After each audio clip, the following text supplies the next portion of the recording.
Ginang na umano'y tulak ng ilegal na droga. Arestado sa bypass operation ng PNP sa Mangaldan, Pangasinan. 12 anyos na anak nito, dawit din.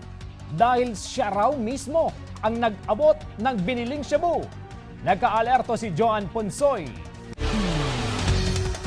Arestado ang ginang na ito dahil sa pagtutulak umano na iligal na droga sa bayan ng Mangaldan. Isang pakete ng hinihinalang shabu ang nakuha sa kanyang kustodiya.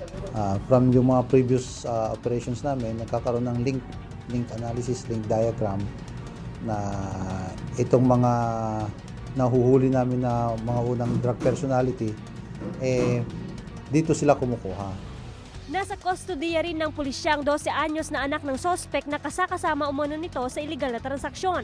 Isang pakete na iligal na droga ang na-recover mula sa menor de edad. Ang nag-abot sa amin yung bata. 12 years old na babae.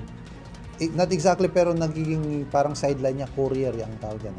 Minsan ang tawag nila dyan sa street parlance, fighter ang ganyan. Binibigyan ng kanya mga pera. Hindi raw alam ng bata na shabu ay pinaabot sa kanya ng kanyang ina. Hindi ko naman po alam na drugs po yun. Pero pinaabot sa'yo. Opo, akala ko kung ano na yun. Kaya hindi lang po. Anong sinabi sa'yo ng matanda? Kunin mo yung pera lang, yun lang po. Pinabulaanan naman ng sospek na may kinalaman siya sa kalakalan ng ilegal na droga sa kanilang bayan. Pero ayon sa PNP, kabilang din sa drug watchlist nila ang mister nito. Hindi galing sa akin. Kanino? Hindi ko alam sino umabot sa kanya. Hindi ko nagbibinta ng ganyan.